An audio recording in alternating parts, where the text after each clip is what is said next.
Quel bel ami, c'est Moriba. On est parti pour un nouveau trade sur la Air Jordan 1, son impact dans la culture streetwear et pop. C'est parti ma gueule. Je vais vous parler du design, de la communication, du marketing et de l'histoire autour de cette paire-là. Restez connectés.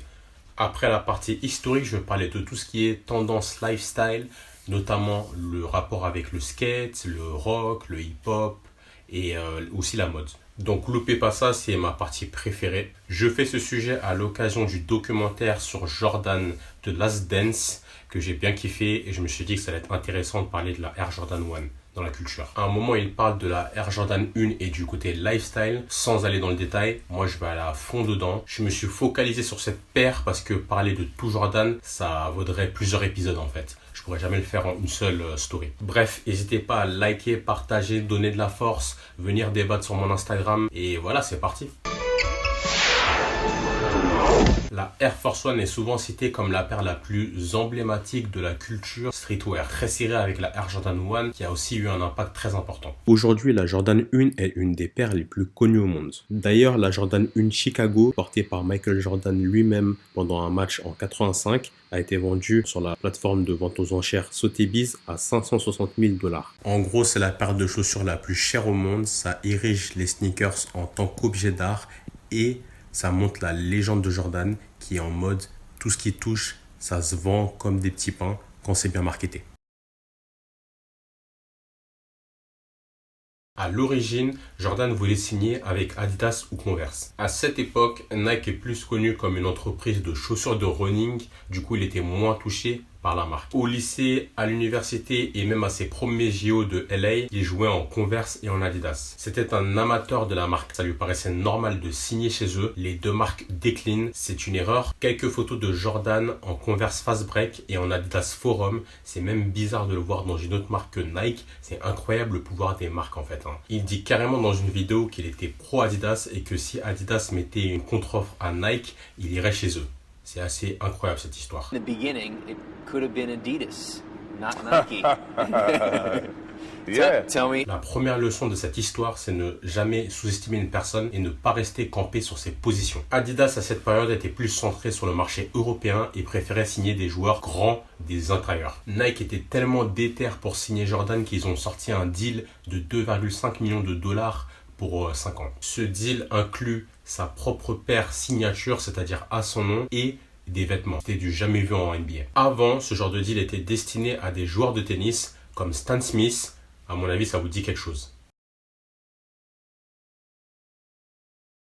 Je vais vous décomposer l'ascension de cette paire iconique en 4 étapes. Le design, les photoshoots, le terrain et la publicité. Pendant sa première saison, Jordan a porté la Nike Airship de 84 à mars 85, designée par Peter Moore en attendant sa paire signature. Ce move, c'était histoire de valider que le mec il est avec nous. La version initiale de la Nike Air Jordan 1 est une mise à jour de la Nike Airship avec le logo Wings et avec des coloris différents. Le logo a été inspiré durant un vol Portland-Chicago par un petit qui avait des ailes de pilote, enfin des imitations d'ailes de pilote données par la compagnie aérienne. En fait, ça collait avec l'idée d'un homme volant. Peter Moore fait le lien avec Jordan en 84 quand il design la Nike Air Jordan 1 rapidement parce que Jordan, on connaît, il vole quoi. A priori, ça c'est le premier prototype de la Air Jordan 1 et la première paire avec laquelle Jordan joue. Sur cette photo mythique, on le voit avec la Air Jordan 1 Black Toe en 1984 pour la première fois. En aparté rapide, cette photo est à l'origine du logo Jumpman. Peter Moore, encore une fois, tire son inspiration d'un shoot pour le Life Magazine.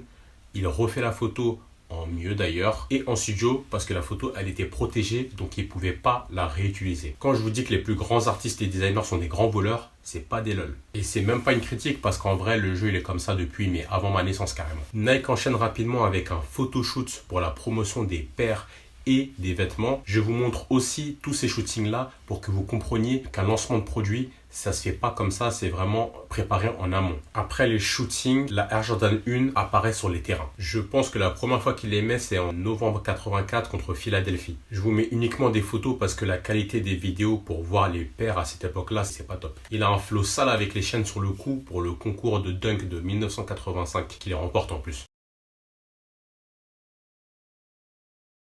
Déjà à l'époque, les marques surfaient sur la polémique. En gros, la ligue interdisait de porter des chaussures de couleurs différentes du maillot ou de ses coéquipiers. Jordan l'avait fait et Nike avait payé une amende de $5 000, au moins une fois avec preuve, ou plusieurs fois selon la marque. Mais l'entourloupe, c'est que la paire victime du ban de 84, c'est pas la Air Jordan 1, mais la Nike Airship en coloris noir et rouge. So we all know now that the banned shoe was not an Air Jordan shoe. It was what looks to be like a pair of airships that were black and red. They've got the photos from the game in New York, and there's another photo here where he's in like a warm-up.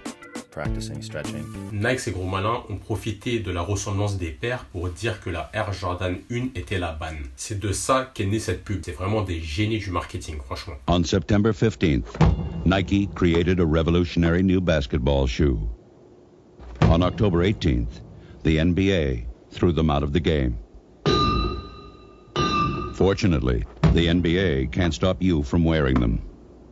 Grâce à cette saison spectaculaire de Jordan, la polémique et la publicité, Nike score un $130 millions sur la première année juste sur la Air Jordan 1. Holy! D'ailleurs, cette pub band a ouvert la voie à des deals sportifs qui vont au-delà du sport et qui s'intègrent dans le lifestyle maintenant. En gros, ça a créé une forte demande pour porter les sneakers de basket dans la rue. La Air Jordan 1 était une des paires les plus convoitées et fait partie de la colonne vertébrale du streetwear. On peut facilement dire que Jordan a contribué largement au succès de Nike.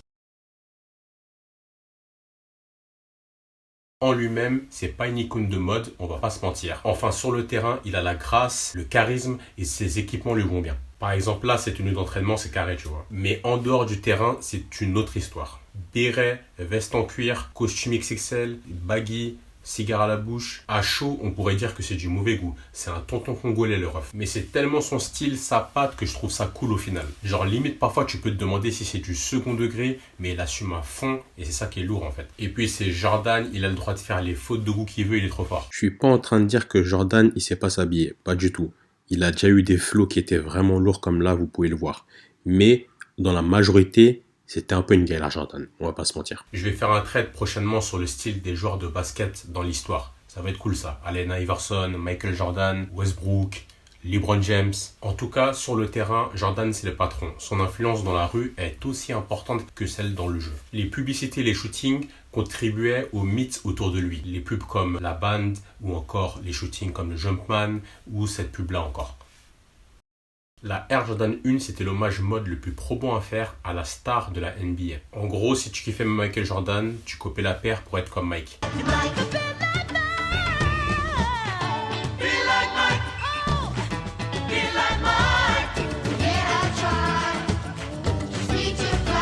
Elle me bute cette pub des bars. C'est vraiment l'homme parfait. Tu veux être comme Mike, tu veux jouer comme lui, tu veux boire comme lui, tu veux t'habiller comme lui, enfin, tu veux porter les mêmes paires que lui, sois comme Mike. Avec cette vidéo-là, tu comprends surtout pour les plus jeunes que Mike, c'était genre un héros pour les gens, tu vois, c'était un Avenger. Le caractère banni de la paire et le prix abordable ont permis de toucher la culture skate qui était très contre-culture à l'époque. Les skateurs appréciaient ces caractéristiques techniques comme l'amorti, le renfort des chevilles ou encore les tiges en cuir pour la durabilité de la paire. Là, les skateurs cotés portaient des Air Jordan 1, notamment Mark Gonzalez, skateur iconique de rue, ou encore Steve Caballero qui était dans la bonne brigade, le crew de Tony Hawk. Dès les années 80, des skateurs portent la paire pour être comme leur idole sans connaître le joueur des Bulls. Le monde du hip-hop adore cette chaussure. Elle traverse les décennies et pas que la une série de paires Jordan mythiques sont toujours là. Déjà en 85, on voit LL Cool J en Air Jordan 1 sur le dos de sa couve d'album. Le hip-hop a globalement embrassé la culture de la sneakers. Tous les rappeurs avec un minimum de goût ont porté des Jordan. Jay-Z, A$AP Rocky, Drake, Kendrick Lamar, Rihanna si vous voulez même. Oh, j'ai mis Drake dans les minimums de goût staff. Non mais sérieux, il est laid dans les tendances, mais il s'est amélioré quand même, on va pas se mentir. En tout cas, les deals avec Drake, DJ Khaled, Travis Scott assoient l'influence de Jordan dans la culture actuelle. J'ai fait exprès de pas mentionner Kanye parce qu'on va y revenir dans la suite évidemment. Le genre musical associé à Jordan est souvent le hip-hop, on le sait très bien. Mais la Jordan 1 a été archi populaire dans les années 80 auprès du milieu rock. Le style des groupes de metal et de punk de l'époque, c'était grande chevelure, t-shirt de groupe coupé, jeans slim et chaussures Nike montantes. Dave Mustaine, le leader du groupe Megadeth dans les années 80 en full jean avec long manteau et Air Jordan au pied. Anthony Kiedis du groupe Red Hot Chili Peppers. Ici le flow de Lars, le batteur du groupe Metallica. Et la Slash, le guitariste des Guns N' Roses, un des mecs les plus drippés dans les années 80 dans le rock. Sur cette photo, il a tout l'attirail, veste en cuir perfecto, chemise à carreaux, t-shirt de groupe et jeans slim plus Air Jordan 1. Alors je savais que le style rock grunge des années 80-90 avait inspiré le style hip-hop des années 2010. Mais du coup, en faisant mes recherches sur la présence de la Jordan 1 dans la culture rock des années 80, je me suis rendu compte de l'influence de ce drip jusqu'au bout des pieds en fait. Tout s'emboîte. Ça explique les influences des rappeurs comme Kid Cudi, A$AP Rocky, Travis Scott ou encore du DA Virgil Abloh. Je me permets un aparté avec des paires autres que la Jordan 1 pour illustrer ses inspirations justement. Kid Cudi en perfecto en cuir skinny et Jordan 3 pour le coup. Et Kanye en full jean comme Dave Mustaine qu'on a vu précédemment. Et A$AP Rocky est le premier à avoir remis au goût du jour la vibe rock grunge dans le milieu des années 2010, après bien évidemment la vibe de Kid Cudi et Kanye. Mais c'est Travis qui a le plus incarné cette tendance fin des années 2010, ce qui lui a valu des balles perdues de ses ops, notamment A$AP Nas qui l'accusait de copie. Encore une fois, vos artistes préférés sont des copieurs, mais il a tellement bien fait, tu peux rien dire. Fin. Il y a des acteurs fans de la Jordan 1 comme Mark Wahlberg. Il a carrément un coloris spécial pour son restaurant Wahlburger, c'est la photo juste avant que vous avez vu. La Jordan 1 a pas mal d'apparitions également dans la belle époque du cinéma d'Hollywood. Dans le film de comédie Police Academy 4 par exemple en 1987.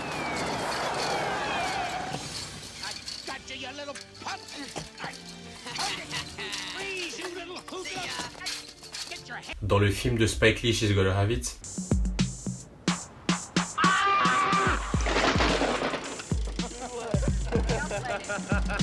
Mais aussi dans le film du anti-héros Hancock en 2007 au pied de Will Smith.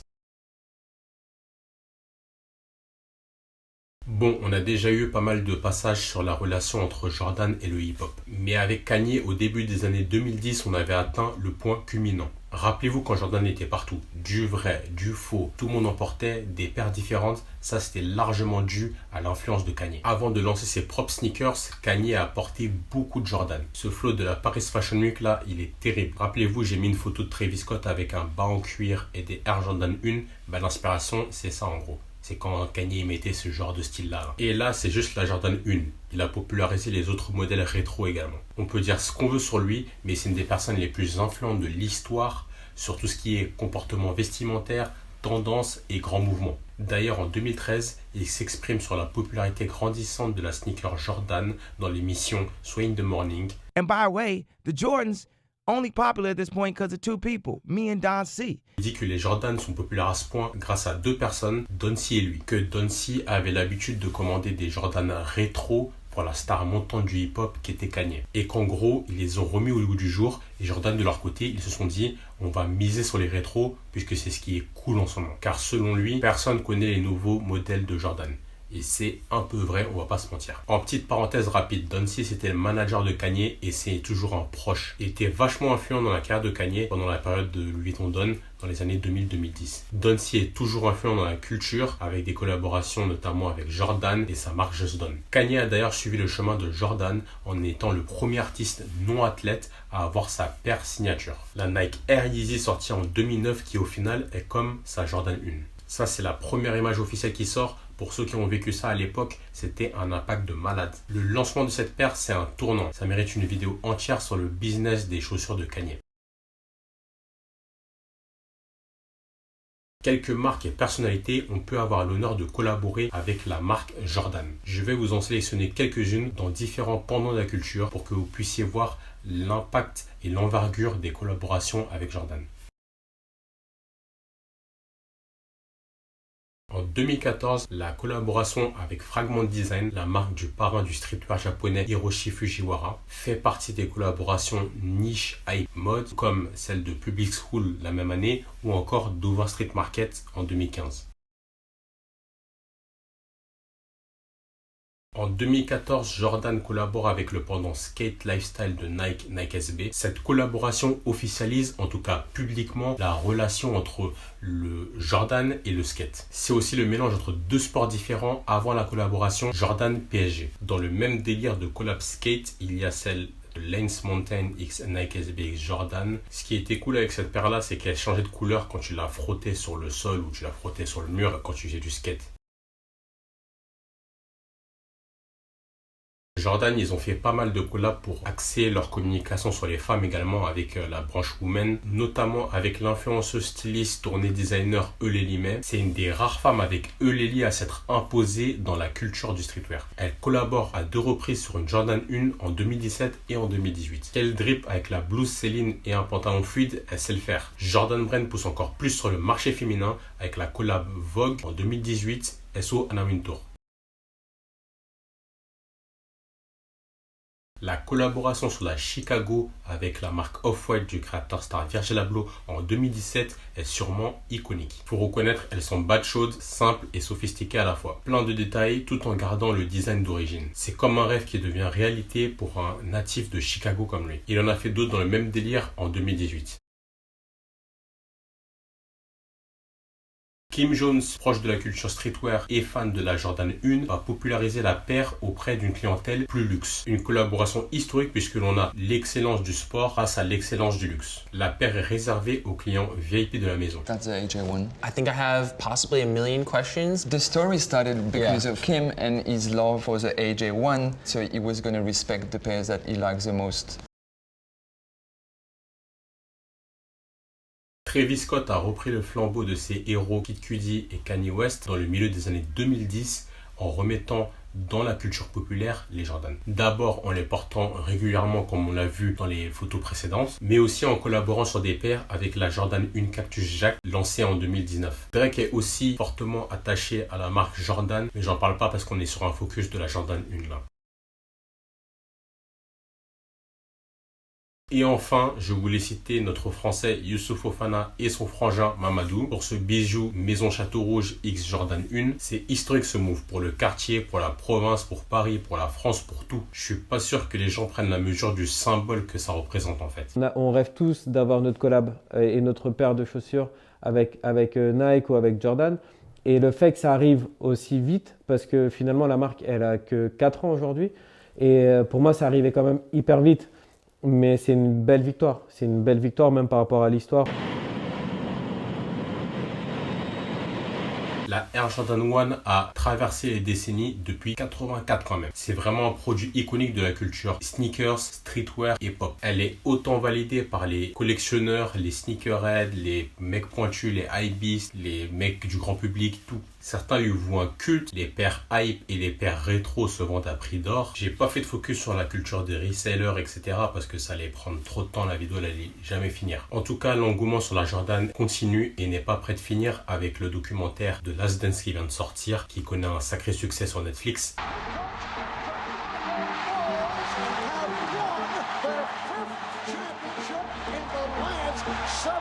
Ce documentaire mini-série a fait grimper le prix de la Jordan 1 Chicago de 2015 de $160 à $1310. C'est un sacré jump. Les nouveaux artistes pop continuent de porter cette paire et les marques continuent de collaborer évidemment. Là par exemple, tu as tout un pendant de la dernière génération qui a porté les chaussures dans les 5 dernières années. Tyler the Creator, Playboi Carti, Lil Uzi Vert, Rocky, Billie Eilish, J Balvin avec sa collab qui vient de sortir au Super Bowl 2020. On arrive carrément au stade où la paire s'inspire d'elle-même, avec des bails comme la Top 3 Peak qui reprend les 3 coloris emblématiques, Noir Royal, la Band et la Chicago. Ou encore la Homage to Home qui mêle la Band et la Chicago portée par Westbrook ici. Voilà, ce trade est terminé. J'espère que vous avez kiffé. Si vous êtes resté jusqu'à la fin, c'est que vous êtes des passionnés comme moi. N'hésitez pas à liker, partager, commenter. Envoyez-moi des DM si vous voulez discuter et on se voit à la prochaine vidéo.